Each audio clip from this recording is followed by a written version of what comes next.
Hey everybody, welcome back to another Diecast review. Today we are taking a look at the Chase Elliott Jimmie Johnson Passing the Torch set. So we're going to be unboxing it and taking a look at it, and then we're going to be comparing, because there are two versions of the Chase Elliott car, and we'll see what the difference is between them. So the first thing we'll see here, as you can see, is we do have a outside box that opens up like so. Reminds me a lot of the Harvick sweep set, except the Harvick sweep set came a little differently. It actually came in a like a slide-in style box, and this one comes in obviously this style. I don't know what you even call it, but a different style altogether. So overall, we can see right here, I'm just going to rip that right off. You can see right off the bat, first thing we see, Chase Elliott Jimmie Johnson limited edition 2-car set. We got Jimmie Johnson with the One Final Time hat, giving Chase Elliott a hug, obviously, after Chase Elliott won the title. And yeah, so that's the art on the I believe this is the front side. Then we can go over to the side, and this is where you have the two cars. And this is where they, I guess you call it the passing of the torch, or whatever Rick Allen coined it as, but that's that point of it. Chase Elliott, Jimmie Johnson. We go to this side, and that's them two with Rick Hendrick last year at Phoenix. So, let's go ahead. How many were there? 948 sets. So I don't think these will be super rare. I think we'll be okay. But let's go ahead and pop it open. So the first thing I notice right off the bat, as I set these off to the side, is there are a bunch of cards. And that usually, well, I shouldn't say usually, it is definitely the ones that they would add with the normal raced version. So here's Jimmie Johnson, career stats, 83 wins, 194,000 laps led. Or sorry, 194,000 laps, 18,941 laps led, 232 top 5s, 374 top 10s, which is actually pretty crazy when you realize that he had 83 wins with 232 top 5s, which means he significantly got first in the top 5. Not more than half the time, but that's definitely the plurality. And 686 starts with 83 wins. That's a really good win percentage. Average start of 12th, average finish of 13, career poles of 36. So yeah, crazy good career for Jimmie Johnson. And then One Final Time for Johnson, 7-time Cup Series Jimmie Johnson, you know. But basically it's the description of the race. All right, and then we go over here to the Chase Elliott one. Season finale 500 winner. Technically he started in the lead, but he started in the back, so I don't know if that counts. I don't know if this card is the same. I have to double check. I don't remember. Do I have a Phoenix card with me? I don't.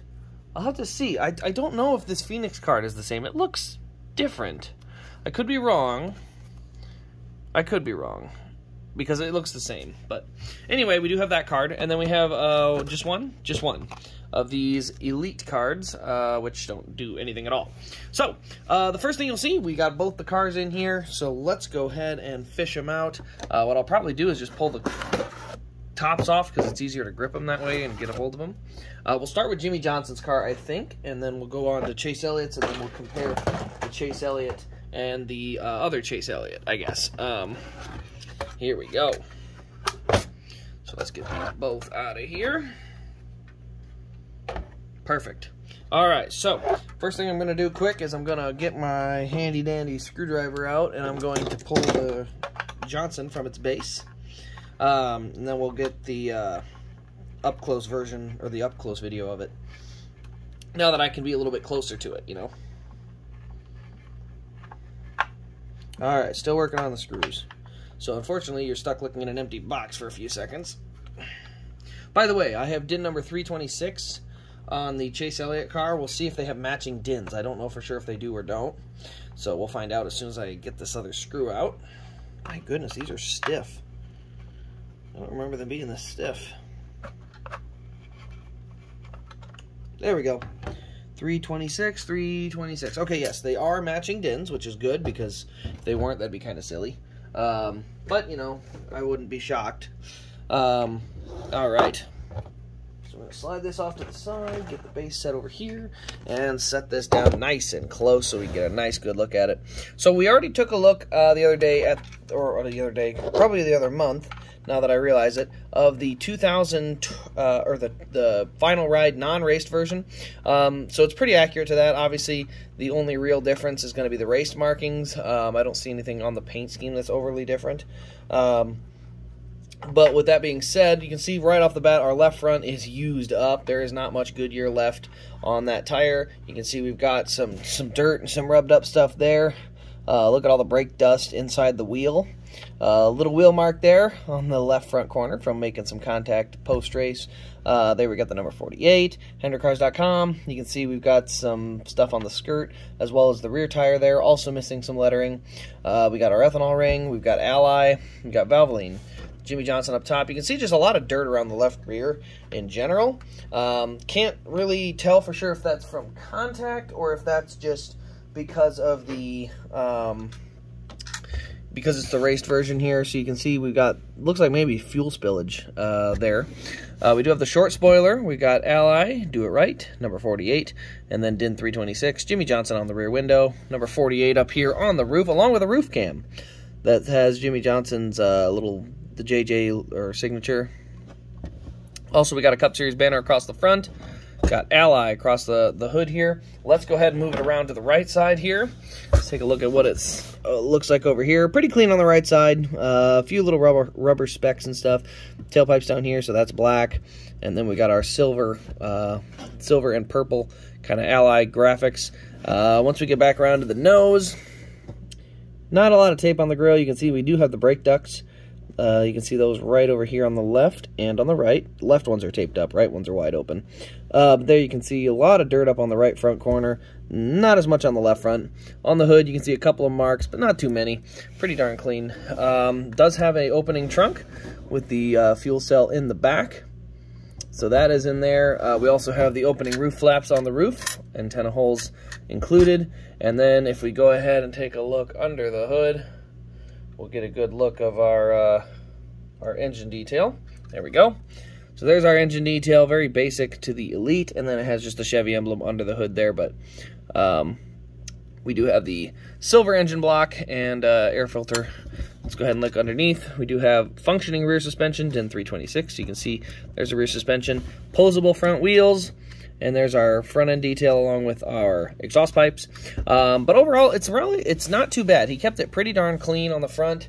We do have, again, a couple of marks on the left side from where he made contact with Chase Elliott in the post race, which did at least give it a little more character. It's not quite as raced up as it's probably, I guess I would put it in between. It's more raced up than the Jeff Gordon from 2015 in his final ride, but it is definitely not on par with the Dale Earnhardt Jr. 2017 car. I think that car is absolutely gorgeous with how much detail there is to it, or damage.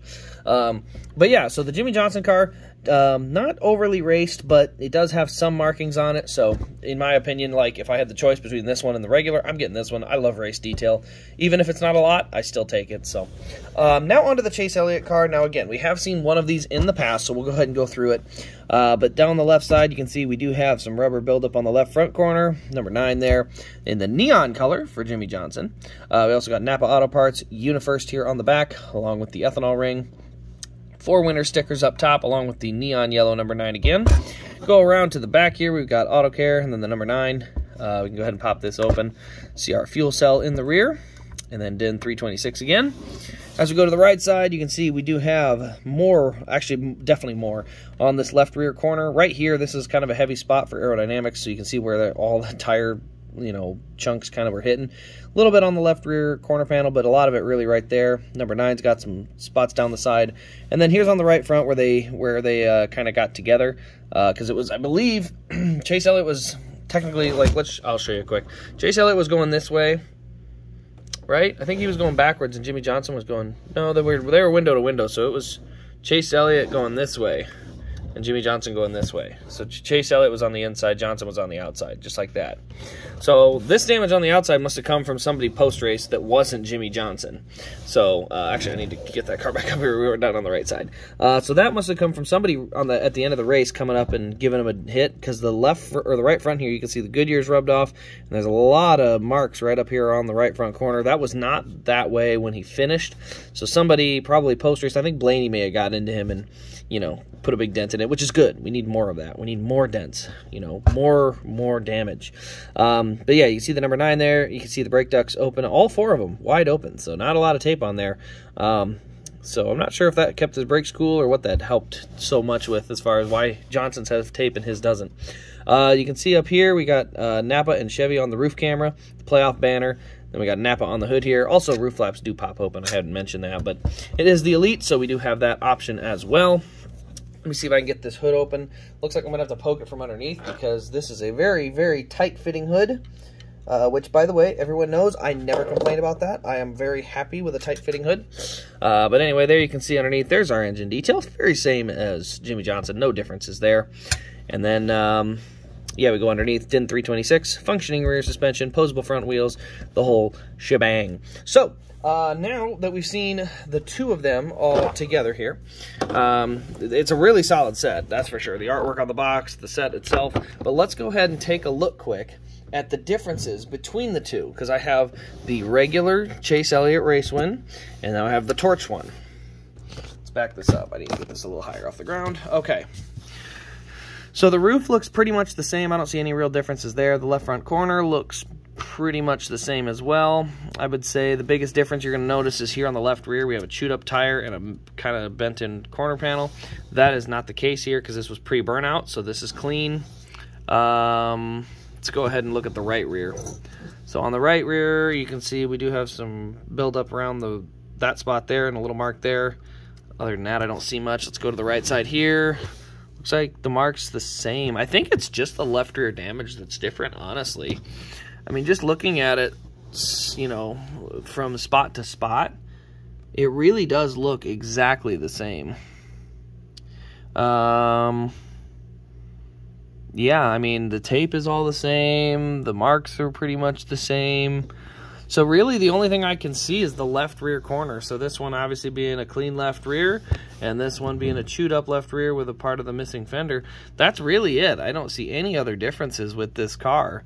You know, not along the door, not along the back, not along the bumper.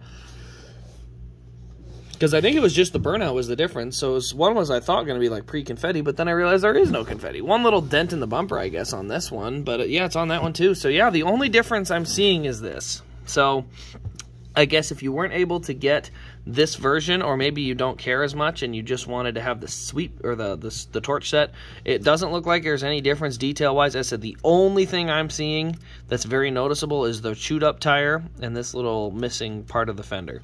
Outside of that, they look exactly, and I mean exactly, the same.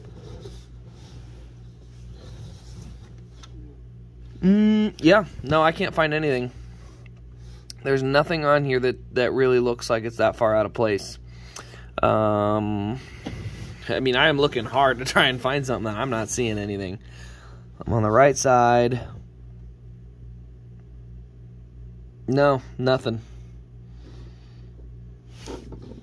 I guess maybe the Goodyear tires are a little more used up on the burnout car, but that's it. I mean, it is very, very, very, very similar. So the good news is, if you weren't sure if you wanted to get both or just one, it looks like you should be able to get by with just one. As I said, there is a small difference in detail. I'm going to have both because actually I was wanted to have one with my Chase Elliott collection and one for the Homestead win or the championship win collection. So you know, it's a perfect excuse to have one of each, I guess.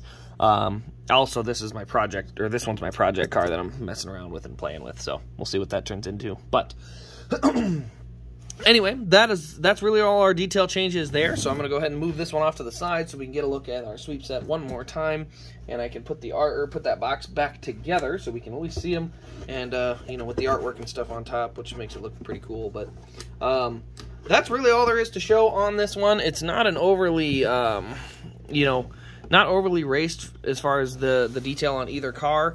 There's definitely more on the Chase Elliott on the nose, and then of course the right front had a decent chunk, but otherwise very, very clean in terms of a sharp looking cars. No confetti on either of them. Obviously Johnson wouldn't have had any, but none on the Chase one either. So, you know, yeah, if you're looking at the two Chases, it's not really worth having one over the other. So but yeah, That'll pretty much wrap up this review. Let me know your thoughts on the sweep set. There's also going to be a review on the 164th coming tomorrow, so if you're interested, hit the notification bell so you don't miss that.